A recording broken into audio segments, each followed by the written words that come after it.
would like, if I may, to take you on a strange journey. All right, folks, welcome to another edition of Real Estate Realities with the Rebel Broker, a very special edition because this is another interview edition, and today's guest is Damion Lupo, author and entrepreneur. We're gonna cover a lot of ground with Damion. In fact, a lot of ground that we've tried to cover here on this show from way back when I first started doing this show on a daily basis. Some of the big emphasis was learning more about yourself, learning about the things that are holding you back, and Damion has hit the nail on the head with his book. Welcome to the show, Damion.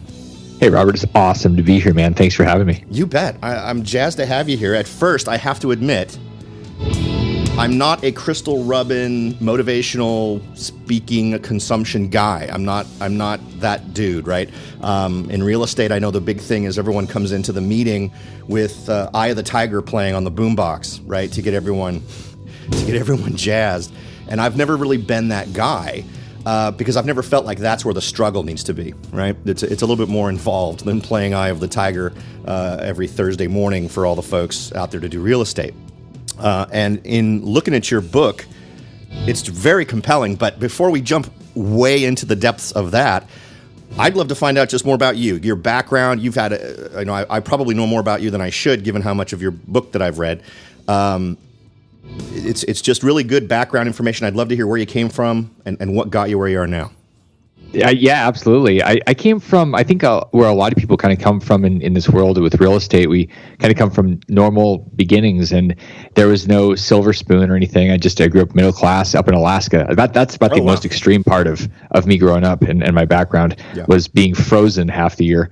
And so, I did that. I started doing businesses when I was a kid and going door to door selling stuff. And that kind of evolved into the other businesses. Eventually, when I went to college, I lasted a year at the first one, and I ended up doing this 4 times because I didn't learn my lesson. I'm like one of those guys that needs the lesson multiple times, and usually the last time is when something drives over you and leaves tire marks. Yeah. So that it took me 4 times to drop out of college, but the third time I actually got thrown out because I started a bookstore in school, and it was because I saw this problem. The problem was that all the students were being gouged, and I started a trading company that put them out of business. And they said, all right, before they completely go out of business, we're going to put you out of business. So they threw me out of school. Yeah. And I was always doing that kind of stuff. And I think there's something it's a chromosomal thing. It's a genetic thing where if you have the investor bug, the entrepreneur bug, it's not like you can just change that about yourself. It's there. If it's there, you have to feed it. And so I've been feeding it in different ways. And really that landed when I went into real estate when it was not popular back in 1999. And just jumped in after going to a seminar. I'm finally talking to someone who has been doing real estate longer since the crash. I've had a few people who got involved right at the crash. There's something powerful about that. It's really listening to people that have been through cycles. Most of the people that are managing money on Wall Street are in their 20s. Yeah. That's terrifying because those people have no idea what the emotional ride is going through crashes. Same with real estate. And I definitely had that ride. So one thing I'd like to point out just from your background that I think is an important one is because it's a common thing, I think, among successful folks. Now, one of the first folks I interviewed for this show was a man named Francis Greenberger. So he's just this multi-billionaire New York-style guy who his life is a lot like yours when he was younger. It's a willingness to not let the status quo limit what you think is possible right now, right? So you saw a problem. You saw that the school was doing what it was doing with textbooks. You weren't intimidated by that reality and kind of attacked it. And one of those things that's at the core, and one of the things I think that your book kind of really envelops is this idea of thinking that way. Well, of course, we'll get into it, but I wanted to point it out because I think a lot of folks spend far too much time trying to get that checklist of things to do to be successful in real estate rather than the personal checklist of things in their own head they kind of need to get straight. I'm with you. And there's along those lines, the secret to becoming incredibly wealthy, the one thing that you have to be willing to do, and there's literally one thing, is to make more mistakes than other people. Yeah. And the faster that you do that, so if you're thinking, okay, if I get the checklist like you're talking about, if I get that down and I have all those things, you're going to miss something. You're going to do something wrong. And that's okay. You learn from those things and then you get better. And I mean, I've had all these companies and I've made mistakes where I've lost a lot of companies, lost a lot of real estate. I've gone through that. But every time I do that, I go, what did I learn here? And I get better. And so 20 years after I started the real estate investing, I'm a completely different person. But I had to be willing to go through those bloody episodes, stubbing my toes. And I think a lot of people are trying to find the hack around all that stuff. And there is no hack. There's only, you have to go through that stuff. Right. There is no magic bullet. There is no pill. There's no drink. There's no exercise. There's no nothing there's an exercise. There's things you can do within your own head, but it's work and it takes effort, but the payoff is huge. So, I think that anytime we can find any kind of tools that help us move down that road, I think we're in a better place. Yeah, the one thing that I will tell everybody, and this is really important, that you have to be willing to take the red pill. And it's the very beginning of Reinvented Life, where I actually put that on one of the chapter headings, because you have to be willing to take the truth, the realities, like you talk about with your show, the realities of this space. If you're willing to face the truth, you can get so incredibly wealthy and rich and have freedom. But if you're not willing to own the truth, and a lot of people just want to ignore it because they're scared of it. And one of the easiest ways to own the truth is to find people that have been through things and attach yourself to them, like we're doing here. People are attaching themselves to our experiences, and you leverage from that and the realities of that, and then you get better without having to blow off both your knees in the process. Right. So take us through it some more. I know I keep interrupting you, so I keep derailing you. That's maybe that's not something an interviewer should do. Maybe I shouldn't do that. But bring us through and past your college years on up to what got you where you are. So I went out there and I did the natural thing for a 21-year-old. I went out to a seminar and I got my real education by going there and listening to people and then believing everything they said and buying every product they had. And I went out into the field. Yeah. And I thought, oh, this is the magic bullet. What it did is it gave me the confidence to go out and do something. This is actually one of the most dangerous things as we get older, because we find all this relevant feedback that tells us things can't be done, and then we start believing it. Yeah. And when I was 21, I was going out there thinking, oh, I can totally build the Great Wall of China next week. So I started doing that by buying houses. I did that pretty fast. For the first 6 months, I bought a few houses, which is a lot for most people. And then I realized I was about to go bankrupt. And it was because I bought the houses, which was fun. I was fixing them up. That was fun, but I wasn't selling anything. So I was actually going right off the deep end. Mm-hmm. Realized that. And once I realized I had 30 days until I was going to have to file Chapter 7, I bought 8 more houses that month, got rid of all my houses. So I have 11 rentals at this point. And then I thought, holy crap, I can actually do this in a bigger way. So I just went crazy. And over the next 18 months, I think I bought 60 houses, and that turned into 150. And then what was the time frame on that? To build to have 150 houses, it took about 4 years. And what years were we talking about? So my very first one was New Year's Eve, 1999. Oh, okay. So I started, and then right up to 2004. And at that point, I read some things into the market, and I thought, this is crazy. Things are starting to go up 5-10% a month. Yeah. And there's a lot of similarities to some of the markets now, and a lot of the feeling, the emotion, the psychology that's going on to back then. And I said, I think it's time to get out. So I was early. I started selling off stuff in 04 and 05. Sold pretty much all my houses off, had a lot of cash, and I had a $20 million portfolio, and I went, this is awesome. I am super smart. No, I got super lucky, and then I thought I was invincible. Yeah. So at that point, I thought, well, shoot, I may as well double down, do bigger deals, started buying multi-million-dollar houses, apartments all over the country, condo developments, and that's when 2007 and 2008 showed me that the universe doesn't care if I think I'm invincible. It crushed. So that was what brought me up to that point. So, you bring up another interesting point about how things now feel very similar to things then. And as a guy who I wasn't quite, I guess what the kids would call it, woke. I wasn't quite woke back then. I am now kind of a almost obsessive consumer of news and information relating to what's going on with lending and real estate and all that other kind of wonderful stuff. But the back then, my concern only extended as far as the surface, which is, okay, 110% loan, that doesn't make sense to me. And so I would advise my clients, I can't guarantee you that your home will be worth X amount more a year from now, simply because it's worth more this year than it was last year.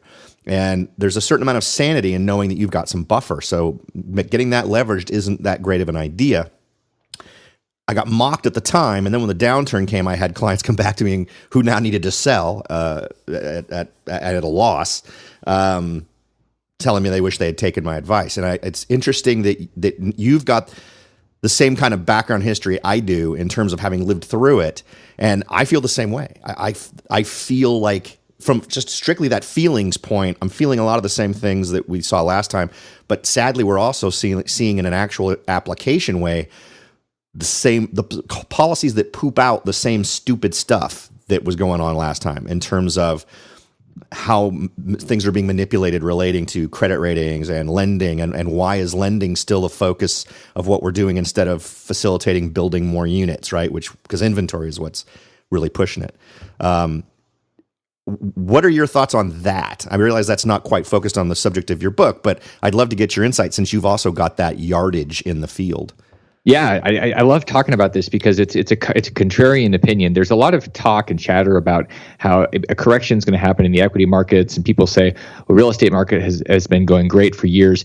But the popular mania, the delusion of the masses right now, is that they can still make money by being of a speculator mindset. Mm-hmm. And what has happened, and I just read a book last night called Oh Yeah, published in 1931, and it was headlines and comments and sound bites from people like Herbert Hoover and the labor secretary and all these people that were just saying what people are saying now. Everything is great. Everything's going to be good. And then when there's a blip, they go, oh, it's no big deal. It'll be gone in a minute.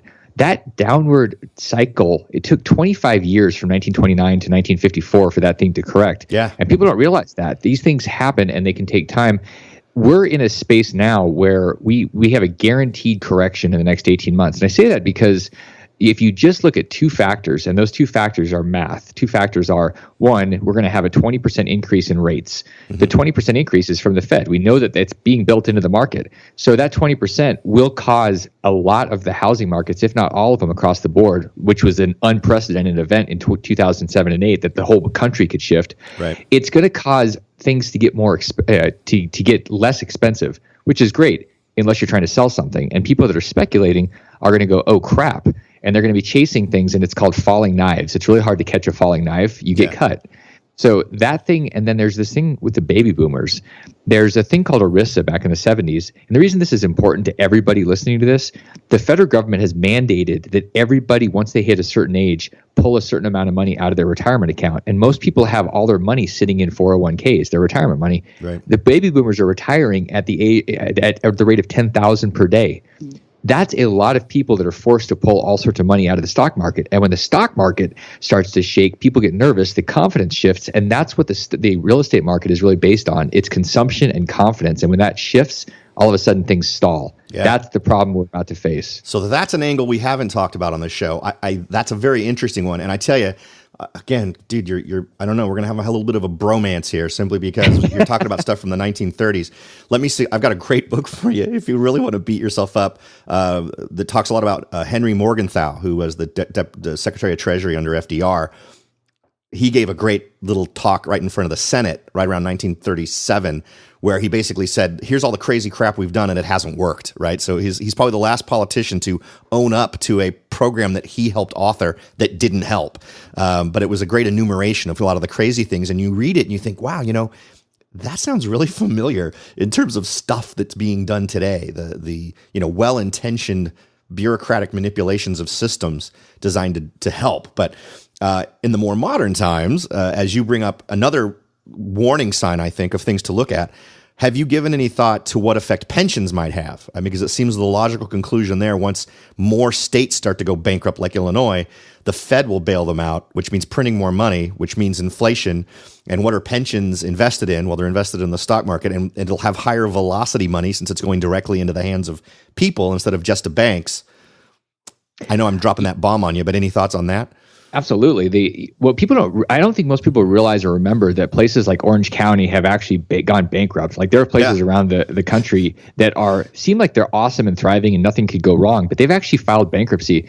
So we've got different areas of the country that are going to go bankrupt because they're not sustainable. You've got pension funds like CalPERS that has its massive amount of money that's in this thing, and it is required to. Its modeling is set up so that it needs to have an 8% return to be able to pay people out. Right. Most pensions are similar to that. The problem is, most things aren't paying 8%. We've been in a zero rate interest environment for years. Yeah. And so all of these things, whether they're counties, municipalities, cities, these pension funds, and all the pension funds that people are relying on, they go, I'm a cop, I'm a firefighter, I'm a lifeguard, I've got $100,000 pension in California, which is crazy to me, but I mean, this happens. So you've got all these things people are counting on it. They think there's no risk. The risk is those things are going to go BK. The math doesn't work, and people are in la la land. And I was having breakfast this morning with a very good friend of mine that is wickedly sophisticated. He's borrowed $250 million on his own deals. And he said, I just don't want to think about it. And I looked at him and I thought, what do you mean you don't want to think about this? Dude, it's going to happen to you whether you like it or not. And if you don't think about it, you're just going to get blindsided. You don't get to opt out. Sorry. No, man, it's going to happen to your life. So at least plan, because I don't care if the market goes up or down. I have a plan both directions. So I sleep fine at night. I know the market's going to correct. It might be next month. It might be in 18 months. It doesn't matter to me. And if you think about things that way, you can live without being in panic all the time or nervous. It's a totally different shift. Absolutely. And, it's the knowledge is power mantra of just understanding what's going on and coming up with some plans so that you're ready, so that you can pivot more intelligently than other folks. Most other folks aren't going to pivot, period, intelligently or not. In fact, most people react in a way that just makes things worse.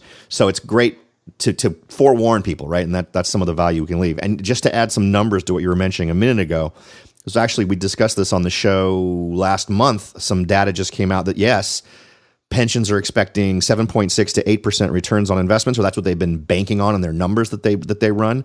But they've only been getting 0.7%, less than 1% return on their investments. And if you look at cities like Dallas, which there's no reason Dallas shouldn't be successful, growing tax base, tons of folks buying stuff, lots of folks moving there, companies putting up their shingle, nothing but growth, nothing but taxes coming in, and they're in trouble. If you can find a place that's successful having that kind of stress, then the folks that aren't doing as well, the other cities that aren't doing as well, are much closer to the edge, and that should scare the crap out of just about everybody. It should, especially if you're idle. If you're sitting there going, okay, I'm going to learn, but I'm not going to do anything until all the lights are green on the way to the event, then you've got a problem. You've got to be in motion, taking action on something. And what I like to do is think about when this thing happens, because Jim Rohn talks about this, or he talked about it before he passed away all the time. And I love the guy. He would talk about seasons. He's like, I don't know what's going to happen tomorrow, except the sun is going to come up. I don't know what's going to happen next year, except we're going to have 4 seasons. Mm-hmm. And we're in the same space. If we just acknowledge that we are going to have seasons, we haven't solved economic cycles all of a sudden that no longer they're relevant. They're going to happen. And we say, okay, when this thing turns down, what is going to make sense? Let's say real estate drops 20, 25%. What still makes sense? People are still going to need someplace to live. Yeah. People are shifting how they work. Commercial is changing. Industrial space is changing because things are they're being made with 3D printing, and logistics with Amazon is changing. But people are always going to need to live somewhere. So if we think about that, it doesn't matter what happens when the market goes down, only that our product, whatever we're investing in or what we're doing, is still there and is still relevant. And there's a lot of things that are. We just have to think ahead. Yeah. No, I agree, and it's and this is a good place to start in terms of because we're talking so much about real estate here. We've casually mentioned the name of your book, but really this would be the foundation that you would start to build a successful anything, right? I know we're kind of staying focused on real estate here. That's your thing, but the folks who would benefit from your book in the Reinvented Life, How Two Friends Move from Conflict and Pain to Consciousness and Purpose. I think that's the first time we've actually said the title, as we are now 15 minutes into the show. This is a great foundation to lay down for for whatever you're going to do. We're going to have some, I think I have some pretty good comments to make in terms of great things you've done with the book. But before we jump into it, we've gotten you to the point now where you've had your big failure, and I love the stories of success, failure, success. You want to just kind of bring us up to date on where you are now? Yeah, I mean, one of the questions people will ask, they go, okay, you lose a $20 million portfolio, you go from a positive $5 million net worth to a negative $5 million. They cut up your Black American Express, they take away your Ferrari, you lose your dog. Then what? And I said, well, I do the natural thing. I deny everything and pretend everything is good. And I did that for about 2 years. And so then at one point I woke up and I thought, something is really wrong here. And it was when I got fired from a campaign. I was volunteering on a Senate campaign and I got fired. And I pretended that I resigned. The truth is I got fired. I was a mess. And so the shift happened when I finally asked the right question. And the right question was, what is true? And what is true is that all I cared about was more. And I wasn't being honest. And when I really answered that question genuinely and authentically, I realized, okay, what's true is I didn't really have any values or a mission or a vision other than more stuff, more consumption. And when I acknowledged that and asked, what do I really want and who am I? Then I shifted into this place where I was rewiring me internally, and the external started to change, because the external can change all you want, but if you don't fix the inside, it's not really set up with something that's pure and right. You're screwed forever. Yeah. And that's what the big shift was. And now I'm focusing on the thing that's driving me from inside. It's the value of candid conversations. It's transparency. It's self-responsibility for everything. And I teach based on those things. So it resonates with the right people, and I absolutely repel the wrong people that are still victims. Yeah. And would you call that, it doesn't feel like that, from what I've read in your book, my guess would be it wasn't, but that Senate thing or that political thing was not what you would call your rock bottom moment, correct? No, absolutely not. I mean, really, the rock bottom moment was probably it was the event that happened before then, but then I just kind of pretended it hadn't happened, or that I wasn't there. Right. I hadn't acknowledged the truth yet, and that was when I was hiding from everybody, the world, and I got a knock at the door, and nobody knew where I was. I mean, I was really off the grid. And when I went to the door, there were 4 armed federal agents at my front door, and I thought, oh man, they're here to get me. Yeah. I didn't even know who they were. I was just terrified. Right. I was like, it's zombies, but with badges. Right. And I hid. I mean, that made the most sense to me. I'll just hide from them. So I hid for a couple hours, and I finally went outside. And when I went out there was a notice on the door. And when I pulled it out, it was from the IRS. And I'm thinking, oh, this is going to be bad. I've already lost all my money. Now they're going to want blood. And it was actually to the lady that lived in the house before me. And I dropped to my knees and I thought, oh my God, I'm in so much fear here. What is going on? Yeah. And that was a bottom moment. Yeah. Well, and would you call the creation of this book kind of a therapeutic process for you? Or was it really sort of, you've kind of exited the tunnel, you're in the light, and now you just kind of want to share it? Or do you feel like part of that healing process actually started through writing this? Robert, that's what ended up happening in the middle of that book. I had these ideas because I love to share and teach and things. And then when I started writing the book, I realized it was bringing all this stuff out. And there's one true way to learn something: teach it, because then you have to realize what it is. And you can't just pretend you know. You actually have to get into language that people understand. And so I was sharing these stories, and I couldn't believe how many tears and how much pain there was going through it.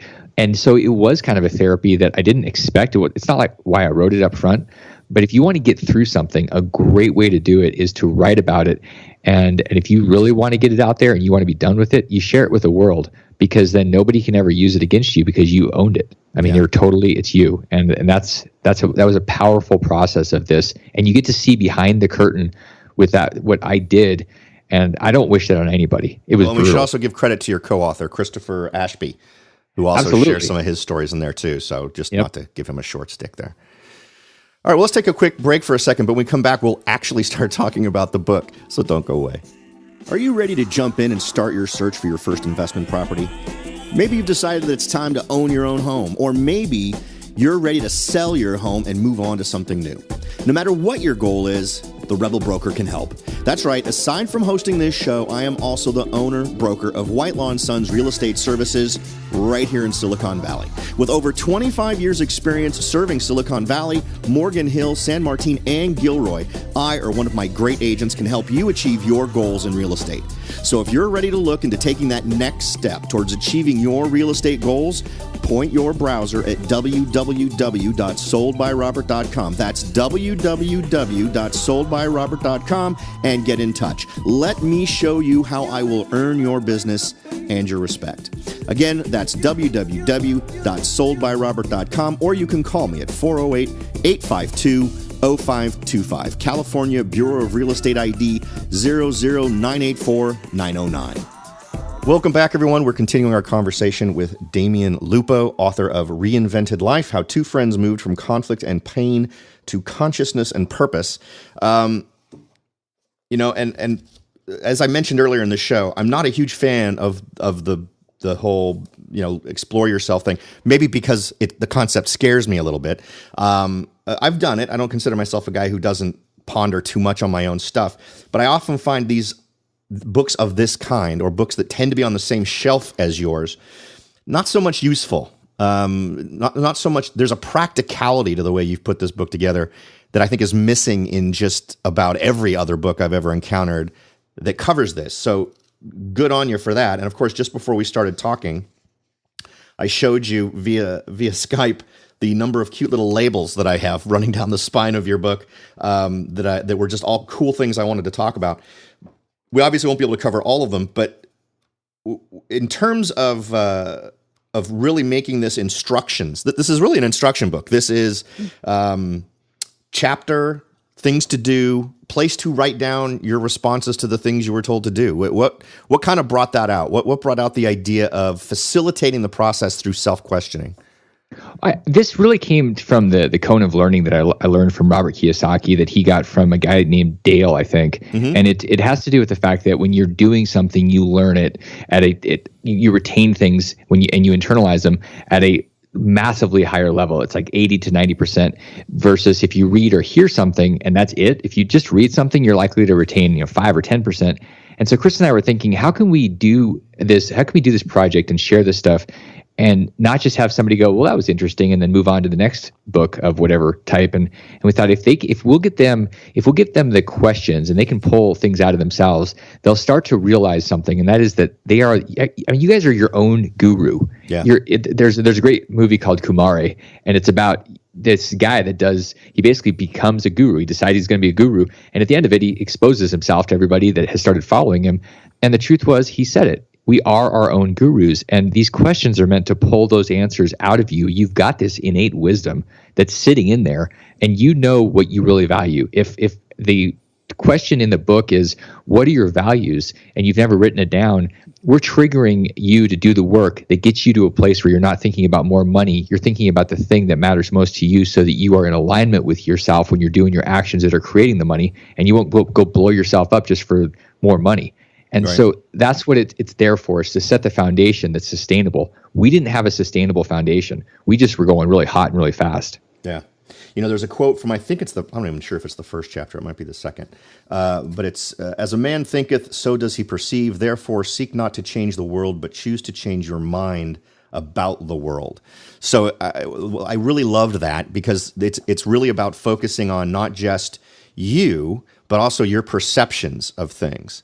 And the other cool part that I notice here is that you really tend to build these questions on each other. I mean, the questions start off, if we want to just jump to the end of your, I'm not going to give away, I promise not to read your entire book in the show here today. Presented to you by Audible. That's right. I could put on my reader voice and do it. But just really good stuff. And you suggested doing a journal. We've talked about that here on the show as well. Write three things you have or do in your life that you think make you happy.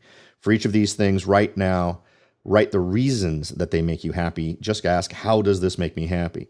And that's just a fundamental thing, right? And then you jump forward to other chapters where those questions get a little bit more, and unfortunately, I'm not as prepared as it would seem. I'm just flashing forward to some of these other questions. They get a little bit more involved. So later in the book, then one of these suggested actions is, when you write down your goals, what percentage of your goals are about stuff as opposed to experiences? So things tend to get a little bit deeper as you go. Was there actual planning behind that, or did it just kind of evolve that way? It feels like you kind of escalated on purpose.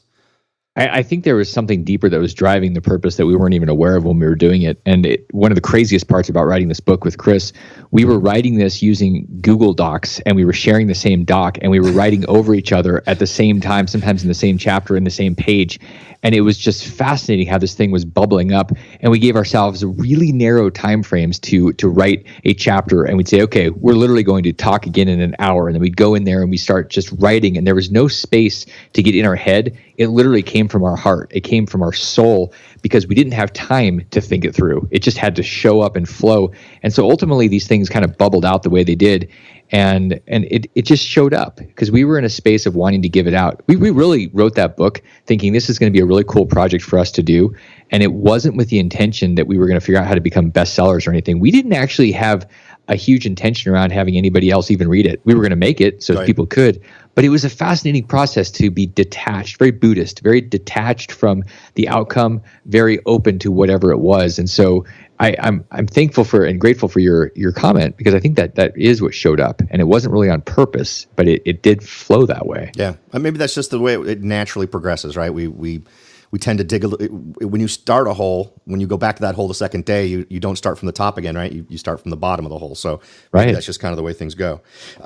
Now, something else I want to point out is we've used some terms that may turn off some folks, right? Whether relating to just figuring out yourself, or whether we're making references to things like Buddhism or spirituality, which some folks may not have a perception of one way or the other.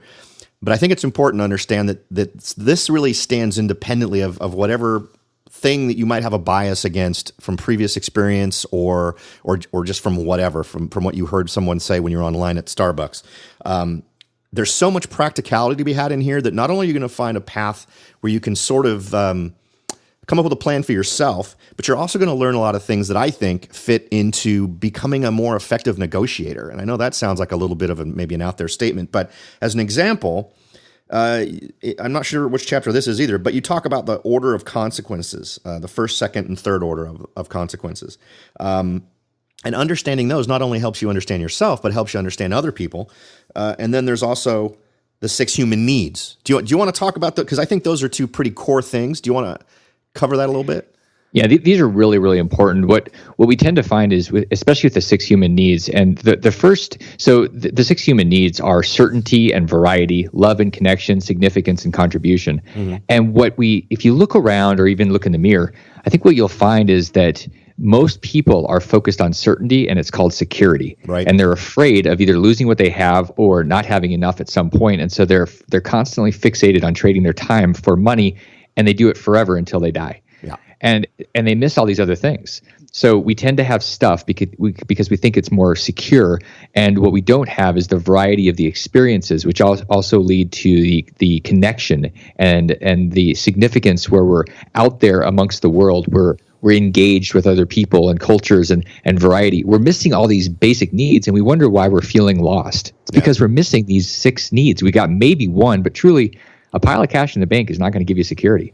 I have more people that I've worked with that have $1 million or $2 million in the bank, and their first question is, what do? We're scared that we're going to run out, or we're not going to have enough. And so if you think that that's your answer, you're missing the bigger picture. You really have to ask, am I serving these things? And like the goals that we have, I do my goals a little differently. So my goals, actually, I acknowledge each goal, whether it's hitting significance or contribution, and if it's all about security and certainty, then that was my goal. I mean, 15 years ago, it was all about stuff and money. Right. And it was that one thing. So asking yourself which human need your different goals are focusing on, and which ones they're satisfying, will really help you understand if you're way out of balance. Yeah, and I realize this isn't like the Robert Bare His Soul show, but I in looking at this, and I plan on going. I've read your book, but I didn't do all the question answering part of it, and I'm planning on going back and redoing it and answering all the questions. But in reading it, as I read through it, I felt like I was falling into the same trap that you just talked about, the certainty and security ideas. If there's anything holding me back, I think those are 2 big elements in that. And I think that's probably true for an awful lot of folks that are trying to move forward. Robert, there's a story that I want to share because it's really it's a little painful, but I think it really hits home. My father was very much focused on security. He was actually a clinically diagnosable hoarder, like the show. It was way Right. worse. And it was all about the security. He grew up super poor and he didn't want to be poor again. So it was all about consumption and building this nest. And I remember going up to visit with him a few years ago. It was in December in Alaska, and we were sitting at a coffee shop. And a couple weeks earlier, he'd been diagnosed. He had stage 4 cancer, so he didn't have that long. And I went up there, and we were sitting there, and I wanted to tell him how much it meant that he stuck around, because a lot of dads don't do that, unfortunately. And I said thank you, and we cried together, and just kind of knowing that was our last time together before he passed away. And he looked at me and he said, there were so many things that I wanted to do. And it was in that moment that I realized, damn, that is regret. Yeah. And that was somebody that didn't see the importance of impact and significance and connection. He finally started to express and show and experience love with other people the last few years. And I'm thinking, oh my God, I've got to find ways to share this with other people, and so that they, in their last weeks and days, are not looking back with regret, but with a breathless expression of, damn, that was spectacular. Yeah. No, I'm with you. And for me personally, that's a thing. I mean, I've used a lot of things as excuses over the years. I've been great at giving real estate advice and investment advice to people since 1988. I got a lot of successes I can chalk up that aren't mine, that folks who took my advice did exceptionally well.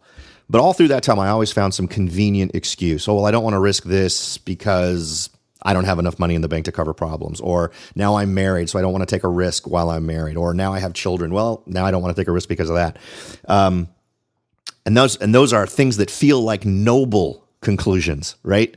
That there's a nobility in you deciding that, where in reality, you're just really sabotaging yourself in terms of being able to get where you need to be, in terms of being more just, I hate to use the buzzwords, but more self-actualized, I guess, is the term.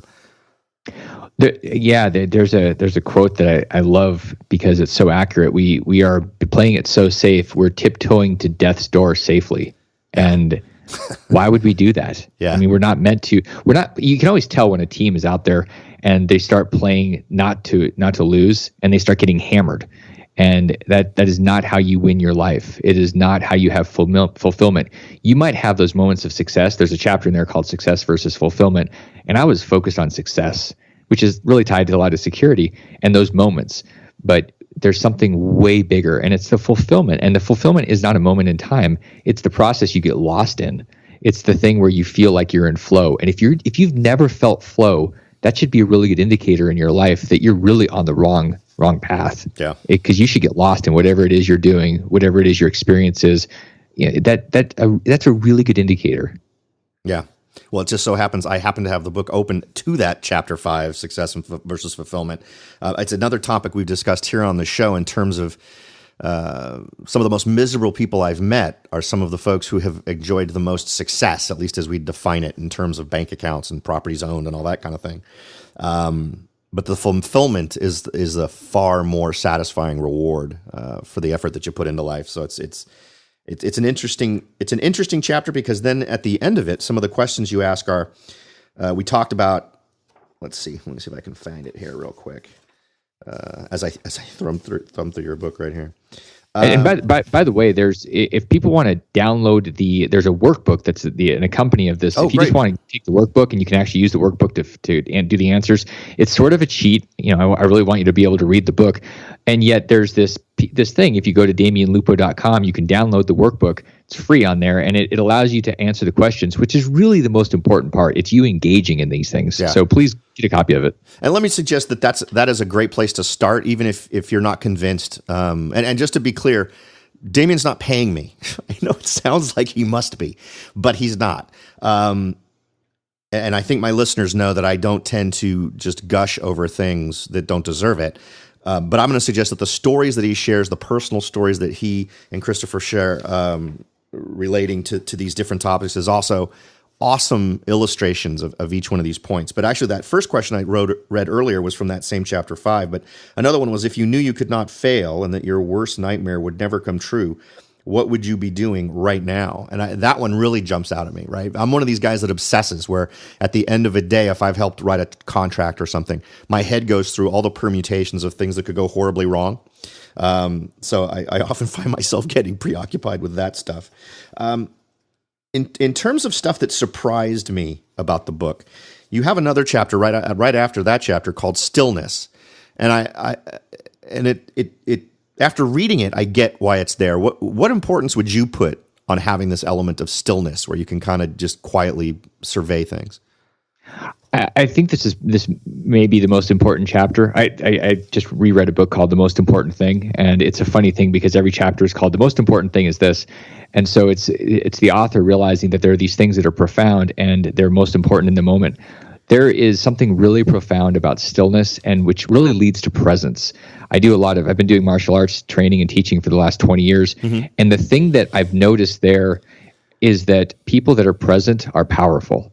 And if you're not present, you end up with a bloody nose on the mat. And this is the same in life. The moment you're not present, you're going to be in stress and you're going to get run over and you're going to wake up 10 years later not knowing what happened. The moment you're present, you actually experience your life. And that's where stillness happens, because you have to actually look around. And it becomes a choice, because we're not naturally still. We're naturally moving around all the time, and we're chasing all these flashing things on the screen, red alerts everywhere, and dings and bings and tweets and everything else. Right. And so we have to make a choice. What is our rhythm? Like, I get up every morning at about 5:30 and I go out on my deck and I sit there in the darkness and I listen to the river. And if I don't do that, that's my habit. If I don't do that, my entire day is wrecked, because I'm chasing things. It gives me the stillness and the presence to go into my day with intention, with purpose, being mindful. So just having a rhythm around that could just be sitting in silence for 15 seconds. Yeah. It's something. But if we don't do that, we're going to be on this wheel. We're going to be chasing something, and we're going to be in the same spot 10, 20 years down the road. Yeah, I think it's important to develop. The best word, as you said, is rhythm. Something that you have that you do in your life that helps to not only calm you, but keep you focused, right? Something that is a reminder in some way of that there's a day coming up and you need to be in it and you need to be out there making things happen. Now, the last time I'm going to pull anything directly out of your book, just because I keep doing it, is the chapter on action correction cycle. I liked that one a lot, simply because it gave a lot of insights into all the various ways we sort of sabotage ourselves. What is there anything where would you see this fitting in terms of an overall sort of process for someone new coming into this, in terms of kind of figuring out where they are, not just from understanding the types of sabotage that go on, but integrating into understanding sort of self-sabotage? Well, this it reminds me of Larry Winget's book, Your Life is Your Own Damn Fault. And I love that, because people will have all sorts of reasons, and they won't have a plan. They'll just have reasons and excuses. And I think the place to start, and this is not the first time this has been said, it's to look at the numbers in your life, because numbers don't lie. Yeah. I was talking to a friend of mine over in Europe a couple years ago, and he was telling me how his business was doing great and how profits were up and blah, blah, blah. And I was listening to him, and I said, that's all well and good, but how much money do you have in the bank? And he looked at me and he goes, no, you're not understanding. The business is doing good. We've got all these new customers. And I said, I appreciate that, but that doesn't tell me the bottom line. I mean, people are obsessed with the top line, which is like the gross revenue in business or your income. And that's the ego number. Right. The bottom line, like what's really happening. And what that tells me is what your habits are, and what your habits are based on what you value. So when we look at people's numbers, and you can do this, but it's really helpful to have somebody, not your spouse and not your friends, look at your stuff and ask really hard questions and say, okay, I see this is going on. What is this? Why are you spending money? The money is an indicator of what matters in our life. And it's also where we can change things the fastest, because we can say, my health isn't very good. That takes a lot of time. If we have extra weight, or we have diabetes, or whatever the case may be, those things are not overnight. You can change your financial stuff in a heartbeat if you actually acknowledge what it is and you own it. Yeah. And that's, to sort of bring it all together, one of the other elements that I think is so important to this is this underlying philosophy that you have to own all this stuff, no matter what it is. Whether it's you feel like person X did something to you, well, it's less about shaming person X and more about, well, then how do I respond to that the next time? Or maybe identifying what I did that made that scenario look attractive to person X, right? So it's an ownership philosophy that I think is not just about reality. I think the reality is we have to own that stuff, but it's also empowering, right? Because suddenly you assume the power to make those things better. Yeah, there is a huge shift. And if you look in the mirror and you ask yourself, among these 4 words that I'm going to throw out there, which one or ones are me? And those 4 words are justify, blame, victim, and responsible. And you start thinking about your conversation. You can ask people, say, do I blame other people? Do I blame? And if somebody's really, really, really your friend, and you give them the opportunity to tell you the truth, they might not say that you're responsible about everything. They might say, you've been blaming this other person for this event in your life. Your life is that person's fault for a long time. There's no power. Richard Hawkins wrote a book called Power versus Force.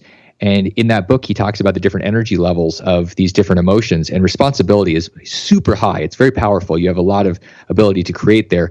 When you're in the space of justifying, blaming, being a victim, it is deadly. You literally create toxicity in your body, and you have to shift away from those things. And the fastest way to do that is looking at the truth with the numbers. People love it, and they absolutely hate it when I end up working with them. Again, I warn people, the work I've done doing some of the coaching over the years with folks, because I'll say, look, this is not going to be fun. I'm going to point things out. If you really want to shift things, I'm your guy. If you don't truly want to shift them, go hire somebody that's going to be like a Labrador, that's going to be cuddly and loyal, because I won't do that. I don't pull punches. It's candor. And most people need a lot more candor in their life. Jack Welch said that the missing thing in business is candor. Yeah. It's true. In our lives, period, it's candor. So anywhere we can get that, I think we should latch onto it. Yeah, I couldn't agree more. And I'll tell you, just as to sort of wrap up what we've been talking about relating to what the content of the book is, what you can expect from it. For those of you who've been listening to the show for a long time, going right back to that first month that we were doing the new format back in, I think, 2015, if I had to survey all the books I've read since and all the books I've read before, this would be the closest to the owner's manual for working through all of those things we talked about that I think are crucial to anyone who not only wants to be successful, be fulfilled in whatever they're doing, whether you're talking about real estate or anything else. Damion, where can they find this book if they want to get their hands on it?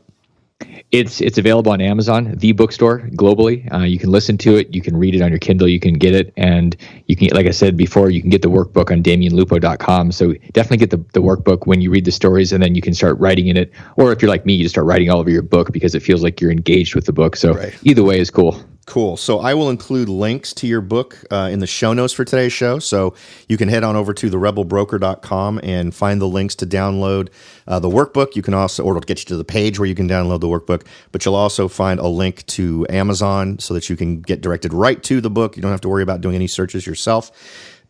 But let's not shortchange you, Damion, because you've actually written a couple of books other than this one. Do you want to take a minute to talk about those? Yeah, it's funny. The first one, if you want to see the worst looking cover in the history of publishing, it's called Maverick Mistakes in Real Estate Investing.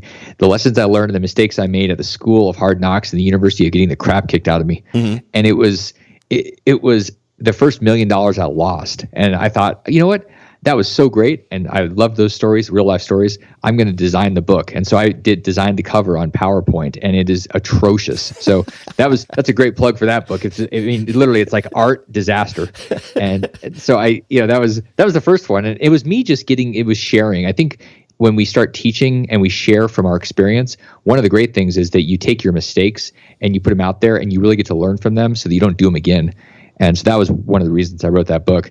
The other ones were on precious metals, and the other one is on retirement plans. And the reason those are so important is because we need to look beyond just the dogma that's pitched to us by Wall Street and things. We need to look at alternatives. We need to look at things that are real, like metals, and at least check them out and see if they're for us, and then understand what options are out there in the retirement space, so we don't end up getting run over by that system, because that system is set up to make itself very wealthy at the expense of the people that are putting money and trusting, because they're not going to get wealthy. The people that are spinning it are going to get wealthy, and that's just the truth. Yep, and thinking your way through this is one of those things where when people ask, well, what can I do relating to a downturn?